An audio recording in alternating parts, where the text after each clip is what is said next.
समय पहले की बात है। आर्यागढ़ नाम के एक विशाल राज्य में महाराज वीरेंद्र सिंह का शासन था। राजा स्वभाव से बहुत सतर्क और बुद्धिमान थे।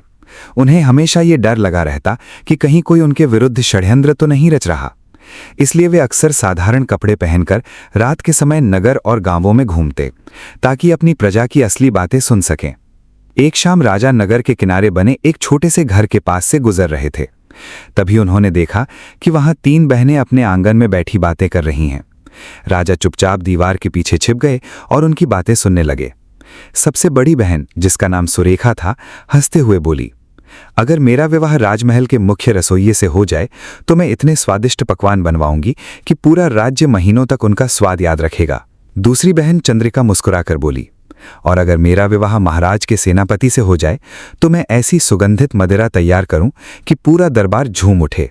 अब सबसे छोटी बहन वैदेही की बारी थी। वो तीनों में सबसे सुंदर और शांत स्वभाव की थी। दोनों बहनों ने उसे छेड़ते हुए कहा, अब तू भी बता, तेरा सपना क्या है? वैदेही धीरे से बोली, यदि मेरा विवाह स्वयं महाराज से हो जाए तो मैं उन्हें 2 ऐसे पुत्र दूंगी जिनके बाल सोने जैसे चमकेंगे, और एक ऐसी पुत्री दूंगी जिसके माथे पर चांद जैसी चमकती निशानी होगी। दोनों बहनें जोर जोर से हंसने लगीं, लेकिन राजा ये सुनकर गहरी सोच में पड़ गए। अगले ही दिन तीनों बहनों को राज दरबार में बुलाया गया। वे डर से कांपती हुई दरबार में पहुंची।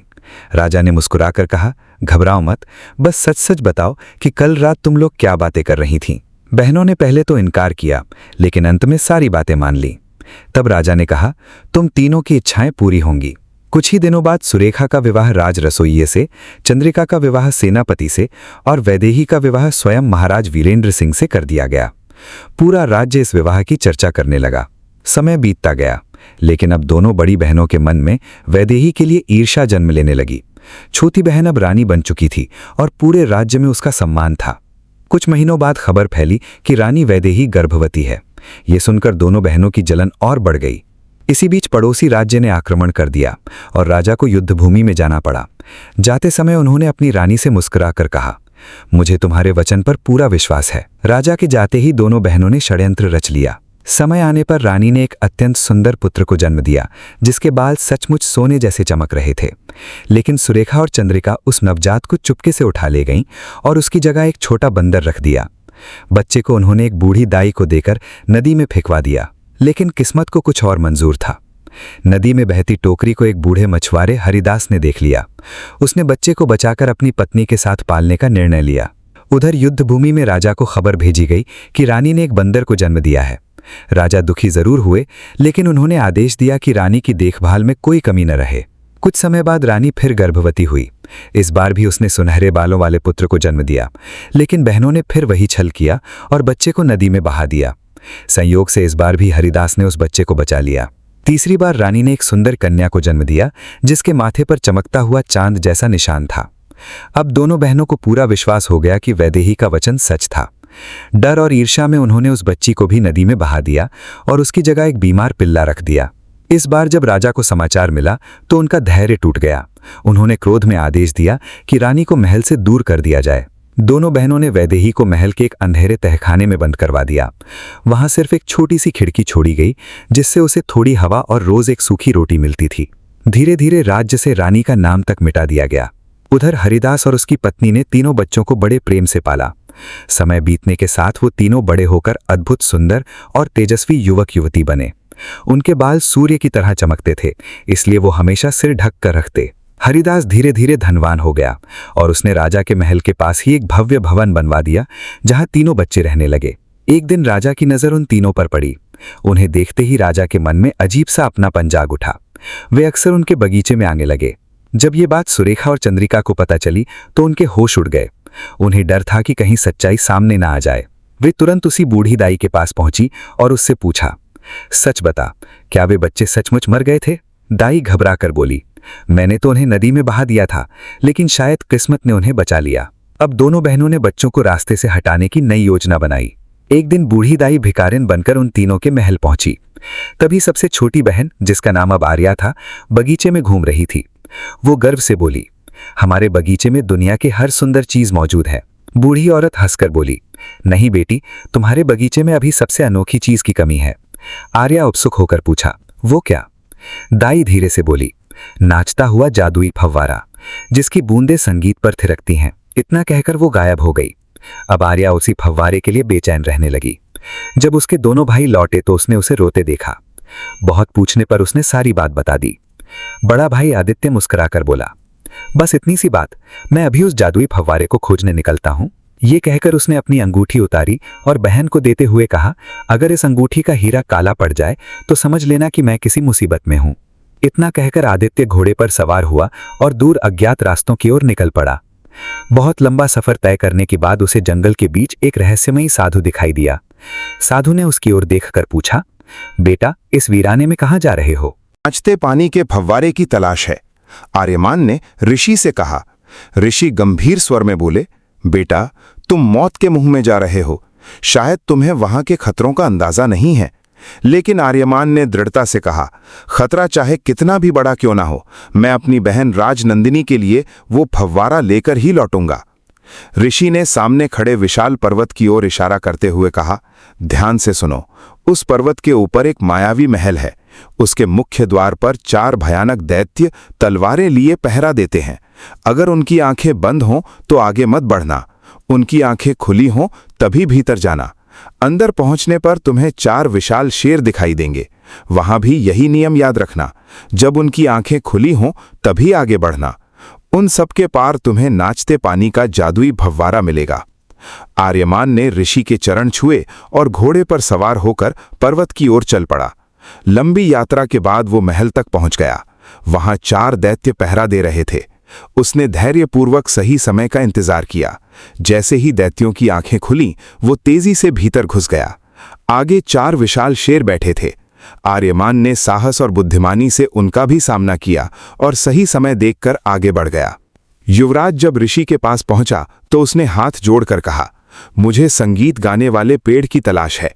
ऋषि ने गहरी सांस लेते हुए कहा, बेटा, ये काम पहले से भी कठिन है, लेकिन अगर तुम्हारा इरादा मजबूत है तो ध्यान से मेरी बात सुनो।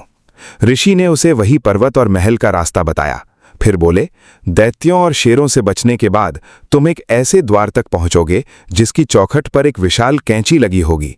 अगर वो बंद हो तो रुक जाना, लेकिन जब वो खुली हो तभी भीतर जाना। आगे तुम्हें एक अद्भुत पेड़ मिलेगा जिसकी पत्तियों से मधुर संगीत निकलता है। उसकी एक शाखा तोड़कर ले आना। युवराज ने साहस और धैर्य के साथ सारी बाधाएं पार की और आखिरकार उस जादुई पेड़ तक पहुंच गया। जैसे ही उसने उसकी शाखा तोड़ी, पूरे जंगल में मधुर संगीत गूंज उठा। वो उस टहनी को लेकर वापस लौट आया। जब उसे बगीचे में लगाया गया तो वो धीरे धीरे विशाल वृक्ष बन गया और उसकी पत्तियां हर समय मीठा संगीत सुनाने लगीं।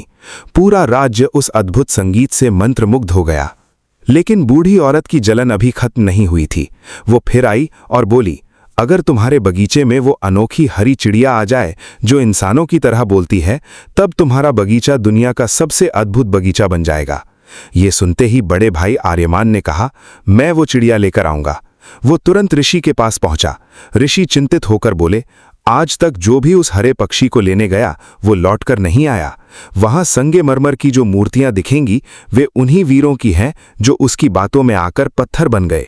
याद रखना, चाहे वो पक्षी कुछ भी कहे, जवाब मत देना। आर्यमान बगीचे तक पहुंच गया। तभी एक चमकदार हरा पक्षी उसके कंधे पर आ बैठा और बोला, तुम्हारी मां को जिंदा दीवार में चुनवा दिया गया है।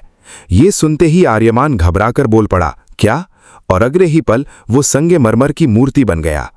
महल में बैठी राजनंदिनी ने देखा कि आर्यमान की अंगूठी का हीरा काला पड़ गया है। वो समझ गई कि उसका भाई संकट में है। अब युवराज उसे बचाने निकला, लेकिन हरे पक्षी की बातों में आकर वो भी पत्थर की मूर्ति बन गया। अब राजनंदिनी ने खुद जाने का निश्चय किया। उसने योद्धा का वेश धारण किया और ऋषि के पास पहुंची। ऋषि बोले, ध्यान रखना, पक्षी चाहे कुछ भी कहे तो मुंह मत खोलना। उसके पंख का एक पर तोड़ लेना और उसे नाचते पानी के फव्वारे के पानी में भिगोकर मूर्तियों को छूना, वे फिर जीवित हो जाएंगी। राजनंदिनी महल के बगीचे में पहुंची। हरा पक्षी उसके कंधे पर बैठकर लगातार भयानक बातें करता रहा, लेकिन वो चुप रही। आखिरकार जैसे ही पक्षी उड़ने लगा, उसने फुर्ती से उसका एक पंख तोड़ लिया। उसने उस पंख को जादुई पानी में भिगोया और पहले अपने दोनों भाइयों को छुआ। देखते ही देखते दोनों फिर जीवित हो उठे। फिर तीनों ने मिलकर बाकी सभी मूर्तियों को भी जीवित कर दिया। पूरा बगीचा राजकुमारों और वीर योद्धाओं से भर गया। तीनों भाई बहन हरे पक्षी को साथ लेकर अपने महल लौट आए। अब उनके बगीचे में नाचता पानी का फव्वारा, संगीत गाने वाला पेड़ और बोलने वाली हरी चिड़िया तीनों मौजूद थीं। पूरा बगीचा किसी स्वर्ग से कम नहीं लगता था। जब राजा ने ये अद्भुत बगीचा देखा तो उसने सभी को राजमहल में भोज पर बुलाया।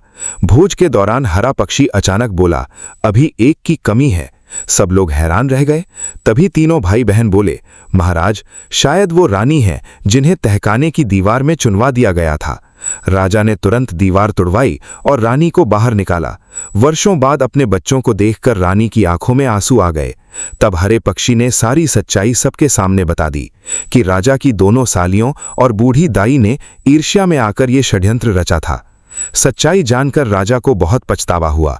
उसने रानी और अपने बच्चों से क्षमा मांगी। फिर दुष्ट सालियों और बूढ़ी दाई को कठोर दंड दिया गया। इसके बाद राजा, रानी और उनके तीनों बच्चे हमेशा खुशी से रहने लगे। उनका जादुई बगीचा पूरे संसार में प्रसिद्ध हो गया। वहां का नाचता पानी, संगीत गाने वाला पेड़ और बोलने वाली हरी चिड़िया देखने दूर दूर से लोग आने लगे, और जो भी उस बगीचे को देखता उसकी सुंदरता देखकर मंत्रमुग्ध हो जाता। दोस्तों, आपको हमारी ये कहानी कैसी लगी ये हमें कमेंट करके जरूर बताएं, और वीडियो को लास्ट तक देखने के लिए आपका धन्यवाद।